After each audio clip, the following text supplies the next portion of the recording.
exercise R1 অৰ 13 number প্ৰশ্নটো চোৱা 13 number প্ৰশ্নটোত কি কৈছে হৰণ কাৰ্য নকৰাকৈ তলৰ পৰিমেয় সংখ্যাবোৰক দশমিকত প্ৰকাশ কৰা আমি হৰণ নকৰাকৈ এই ভগ্নাংশ দিয়া আছে ইয়াত কিছুমান এই ভগ্নাংশবোৰক কি কৰিব লাগে দশমিকত প্ৰকাশ কৰিব লাগে প্ৰথম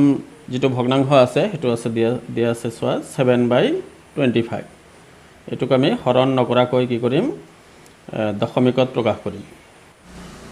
আমি প্ৰথমে সংখ্যাটো লিখি ললো 7/25 এতিয়া আমি কি কৰিম হৰ যেটো থাকিব 25 এটুক আমি উৎপাদকীকৰণ কৰিম এটো চোৱা এটো 5 দি হৰণ কৰিলে 5 বাৰ 7/25 মানে কিমান হল 5 * 5 এতিয়া চোৱা তলত এনেকুৱা কৰিবা 5 আৰু 2 থাকিব লাগিব 5 যিমানটা 2 হিমানটা ইয়াত চোৱা ওপৰত আছে 7 তলত আছে 5 কেইটা দুটা আছে 5 গতিকে আমি দুটা 2 দি পূৰণ দিম 2 পূৰণ 2 এনেকৈ পূৰণ দিম মানে আমাৰ উদ্দেশ্যটো হল কি তলত যিমানটা 5 থাকিব হিমানটা 2 থাকিব লাগিব এতিয়া চোৱা অতিৰিক্ত আমি কি লিখিলো তলত আমাৰ দুটাহে 5 আছিল 2 আৰু 2 এই দুটাটো নাছিল গতিকে এই দুটা ওপৰতো পূৰণ দিব লাগিব ওপৰতো 2 পূৰণ 2 লিখিলো এতিয়া চোৱা ওপৰৰখিনি পূৰণ কৰি দিলো 7 2 * 14 14 2 * 28 তো 28 লিখিলো ইয়াত চোৱা 5 আৰু 2 এটো 5 আৰু এটো 2 মিলি হল 10 আৰু এটো 5 আৰু এটো 2 মিলি হল কি 10 5 2 * 10 এতিয়া চোৱা কি হল ওপৰত হল আমাৰ 28 তলত হল কিমান 10 আৰু 10 পূৰণ কৰিলে কি হ'ব একৰ পাছত দুটা শূন্য তাৰ পিছত কি চোৱা একৰ পাছত দুটা শূন্য আছে তলত 100 দি হৰণ থাকিলে কি হ'ব আমাৰ 2 ঘৰ আগত যিমানটা শূন্য থাকিব হিমান ঘৰ আগত দশমিক যাব আমি লিখিলো কি 28 লিখিলো হফালৰ পৰা হিসাব কৰি আহিবা দুটা শূন্য আছে 2 ঘৰ আগত দশমিক দিবা 1 2 ইয়াত হ'ব দশমিক দশমিকৰ আগত আমি এটা শূন্য দি লও এটো হ'ব আমাৰ উত্তৰ গতিকে আমি কি পালো চোৱা 7/25 যে আছে ইয়াক আমি দশমিকত প্ৰকাশ কৰি কি পালো 0.28 তে 2 নম্বৰটো চোৱা 2 নম্বৰটোত কি দিয়া আছে 2 নম্বৰটোত আছে 3/40 এবাৰ আমি কি কৰিম হৰটো উৎপাদকীকৰণ কৰিম হৰত আছে আমাৰ কিমান 40 এটো 2 দি হৰণ কৰিলো কিমান হল 20 2 দি হৰণ কৰিলো কিমান হ'ব 10 এটো 10 টো ভঙাব পাৰা নভঙাব পাৰা 10 টো 10 আছে চোৱা ইয়াত ভঙাই দিব পাৰা 2 দি হৰণ কৰিলে আমাৰ কি হল 5 হল এতিয়া চোৱা 3 তলত 40 হলনি আমি কি লিখিম 2 কেইটা 2 হল দুটা আৰু 5 কেইটা এটা 40 ভঙাই আমি কেইটা 2 পাইছো তিনিটা 2 পাইছো আৰু এটা 5 পাইছো এতিয়া আমি মিলাম কেনেকৈ মিলাম 2 যিমানটা থাকিব লাগিব 5 হিমানটা থাকিব লাগিব চোৱা ইয়াত তিনিটা 2 আছে আৰু 5 আছে একটা গতিকে আমি হৰত কি দি পূৰণ দিম আৰু দুটা 5 দি পূৰণ দিম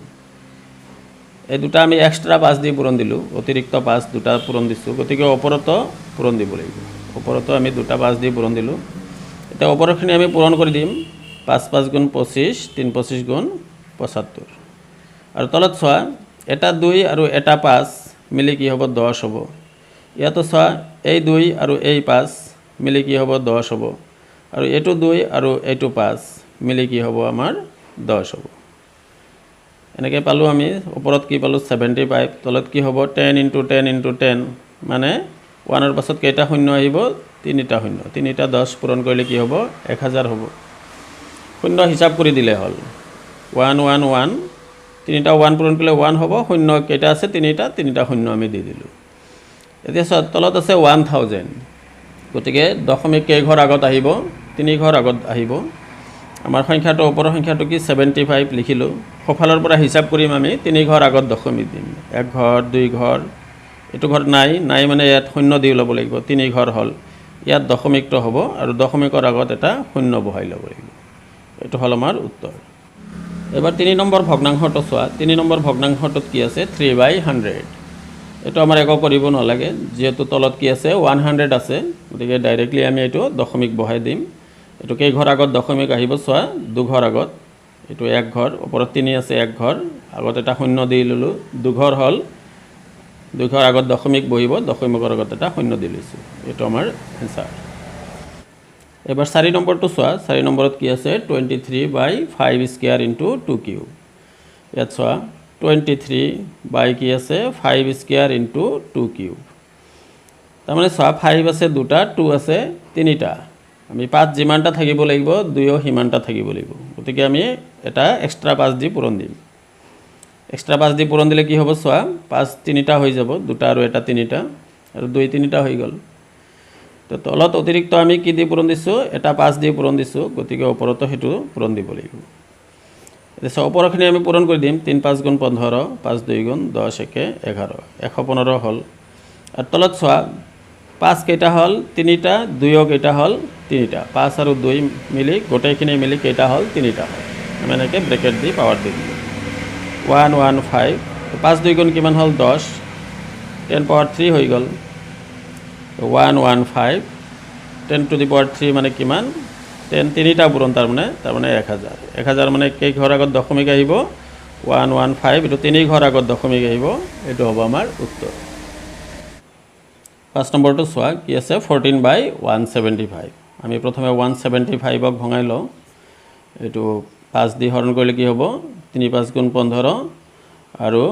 থাকিল কিমান আমাৰ 2 5 25 5 5 গুণ 25 আকৌ 5 দি হৰণ কৰিলে 5 7 গুণ 35 গতিকে আমি কি পালো চোৱা 14/5 দুটা পালো আৰু এটা পালো কি 7 5 5 7 এতিয়া 7 দি এটো কাটি লোৱা 2 প্ৰথম লঘিষ্ঠ আকাৰত বনাই ল'ব লাগিব 7 দি আমি 14 কাটি লঘিষ্ঠ আকাৰ বনালো কি হল 2 বাই কি হল 5 * 5 হৈ গ'ল এতিয়া আমি কি কৰিম চোৱা 5 আছে আমাৰ কেইটা দুটা গতিকে আমি আৰু দুটা 2 দি পূৰণ দিব লাগিব 5 আৰু 2 আমাৰ সমসংখ্যক বনাব লাগে তলত দুটা এক্সট্ৰা 2 দি পূৰণ দিছো গতিকে ওপৰতো আমি দুটা এক্সট্ৰা 2 দি পূৰণ দিম এতিয়া সব ওপৰখিনি পূৰণ দিলো দুটা তিনিটা 2 পূৰণ কৰিলে কি হ'ব 2 2 গুণ 4 4 2 গুণ 8 আৰু তলত কি হ'ব চোৱা এটা 5 এটা 2 মিলি 10 হ'ল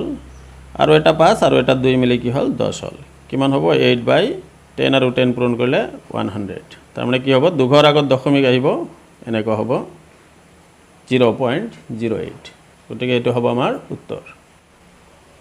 এবাৰ 14 নম্বৰটো চোৱা 14 নম্বৰ প্ৰশ্নটোত কি দিছে তলৰ শতকৰাবোৰক ভগ্নাংশত প্ৰকাশ কৰা 1 নম্বৰত কি দিছে 53% 53% এটো লিখি ললো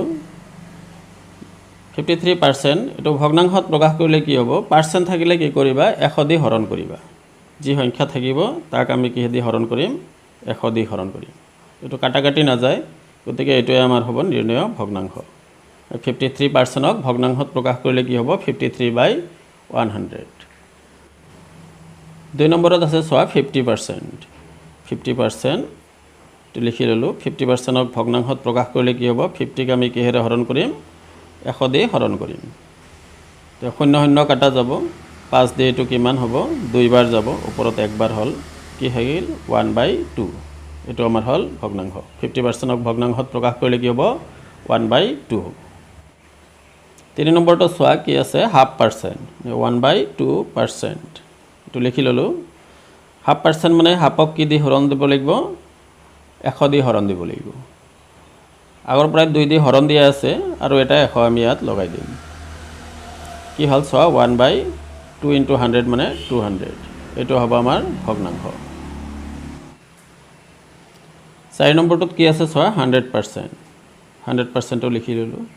পাৰ্চেন্ট থাকিলে কি কৰিব লাগিব আমাৰ 100 দি হৰণ কৰিব লাগিব 100 দি হৰণ কৰিলে কি হ'ব একবাৰ যাব গতিকে কি হ'ব আমাৰ 1 হ'ব গতিকে 100% ক ভগ্নাংশত প্ৰকাশ কৰিলে কি হ'ব উত্তৰটো 1 হ'ব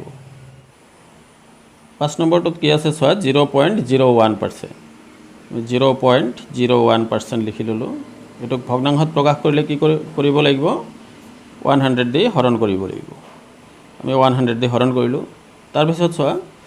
আমি কি কৰিম এই দশমিকটো উঠোৱাৰ চেষ্টা কৰিম 0.01 তলত আছে 100 ওপৰত 0.01 মানে দুই ঘৰ আগত দশমিক আছে হফালৰ পৰা দুই ঘৰ আগত দশমিক আছে ইয়াক আমি 100 যদি পূৰণ দিও তেতিয়া হলে দশমিকটো উঠি যাব দুই ঘৰ আগত দশমিকটো উঠি যাব দুঘৰ পিছুৱাই যাব দশমিকটো ওপৰত আমি অতিৰিক্ত 100 দি পূৰণ দিলো তাৰ মানে তলতো আমাৰ 100 দি পূৰণ দিব লাগিব এতিয়া চোৱা এটো কি হ'ব 1 আৰু 1 পূৰণ কৰিলে 1 হ'ব আৰু দশমিক 2 ঘৰ পিছুৱাই যাব তাৰমানে 0.1 আৰু 100 পূৰণ কৰিলে কি হ'ব আলটিমেটলি আমাৰ 1 হ'ব আৰু তাৰ পাছত কি হ'ব চোৱা 100 আৰু 100 দুটা 100 পূৰণ কৰিলে কি হ'ব দুটা শূন্য আৰু ইয়াৰ বাবে দুটা শূন্য চাৰিটা শূন্য আহিল গতিকে এইটোৱে হ'ব আমাৰ কি নিৰ্ণয় ভগ্নাংশ 1/10,000 এবাৰ 15 নম্বৰ প্ৰশ্নটো চোৱা কি দিছে তলৰ ভগ্নাংশবোৰ শতকৰা ৰূপত লিখা ভগ্নাংশ দিয়া আছে ভগ্নাংশবিলাকক কি বনাব লাগে শতকৰা আকাৰত শতকৰা ৰূপত প্ৰকাশ কৰিব লাগে ইয়াৰ বাবে কি কৰিবা যেটো সংখ্যা দিয়া থাকিব যেটো ভগ্নাংশ দিয়া থাকিব তাক আমি কিহেৰে পূৰণ দিম 100% ৰে পূৰণ দিম যি সংখ্যা থাকিব হেতু সংখ্যাক আমি কিহে দি পূৰণ দিম 100% দি পূৰণ দিম 100% দি পূৰণ দিয়াৰ লগে লগে এই ভগ্নাংশটো কি হ'ব শতকৰা ৰূপত প্ৰকাশ পাই যাব এতিয়া অলপ সৰল কৰিম 2 দি 100 কাটিলে কিমান হ'ব 50 5 2 গুণ 10 আৰু এটা শূন্য থাকিল 50 হৈ গ'ল 50 আৰু 1 পূৰণ কৰিলে কি হ'ব 50 আৰু লগত কি থাকিব এটা পাৰ্চেন্ট গতিকে আমাৰ হাফ যি আছে ভগ্নাংশ ইয়াক আমি শতকৰা ৰূপত প্ৰকাশ কৰিলে কি হ'ব 50%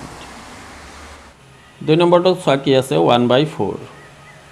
ইয়াক আমি শতকৰা ৰূপত প্ৰকাশ কৰিব লাগে তাৰমানে কিহে দি পূৰণ দিম আমি 100% দি পূৰণ দিম 100% দি পূৰণ দিলে কি হ'ব 4 আৰু 100 টো কাটা যাব 4 25 গুণ 100 25 বাৰ যাব 25 আৰু 1 পূৰণ কৰিলে কি হ'ব 25 হ'ব 25% মানে 1/4 এটো ভগ্নাংশত 1/4 মানে কি হ'ব 25% 3 নম্বৰটো চোৱা কি আছে 3/20 ইয়াক আমি কি বনাব লাগে পাৰ্চেন্টত প্ৰকাশ কৰিব লাগে শতকৰা ৰূপত প্ৰকাশ কৰিব লাগে কি দি পূৰণ দিম আমি 100% দি পূৰণ দিম 00 কাটা গ'ল 5 2 গুণ কিমান 10 কিমান হ'ব 3 5 গুণ কিমান হ'ব 15% এটো আমাৰ উত্তৰ 3/20 ক আমি ভগ্নাংশ শতকৰা আকাৰত প্ৰকাশ কৰিলে শতকৰা ৰূপত প্ৰকাশ কৰিলে কি হ'ব 15% এবাৰ 4 নম্বৰটো চোৱা 4 নম্বৰটোত কি আছে 42/125 সংখ্যাটো আমি লিখি ললো ইয়াক আমি শতকৰা আকাৰত প্ৰকাশ কৰিব লাগে গতিকে সংখ্যাটোক আমি কিহেৰে পূৰণ কৰিম 100% দি পূৰণ কৰিম এতিয়া 25 দি 125ক কাটিলে কি হ'ব 5 বাৰ যাব 25 দি 100ক কাটিলে কি হ'ব 4 বাৰ যাব তাৰপিছত কাটাকাটি নাযায় কি হ'ব চোৱা ওপৰত কি হ'ল 4 2 গুণ 8 আৰু 4 4 গুণ 16 বাই তলত কিমান 5 এটো পাৰ্চেন্ট হ'ল এটো দশমিকত ল'ব পৰা এটো দশমিকত ল'লে কি হ'ব চোৱা 3 5 গুণ 15 1 থাকিল 18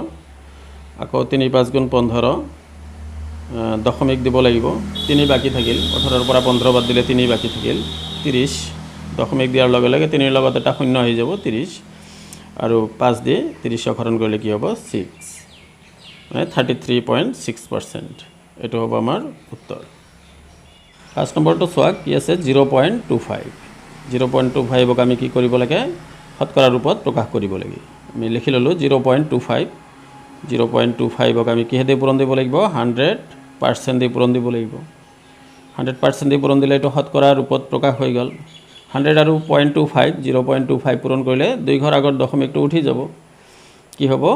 কেৱল 25 থাকিব তাৰমানে উত্তৰটো কি হ'ব 25% এবাৰ 6 নম্বৰটো চোৱা 6 নম্বৰত কি দিয়া আছে 1.25 আমি সংখ্যাটো লিখি ললো 1.25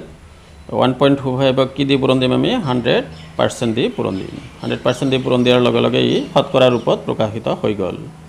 এতিয়া চোৱা 100 দি পূৰণ দিলে কি হ'ব আমাৰ দুই ঘৰ দশমিক পিছুৱাই যাব তাৰমানে দশমিকটো উঠি যাব 125% এটো হ'ব আমাৰ উত্তৰ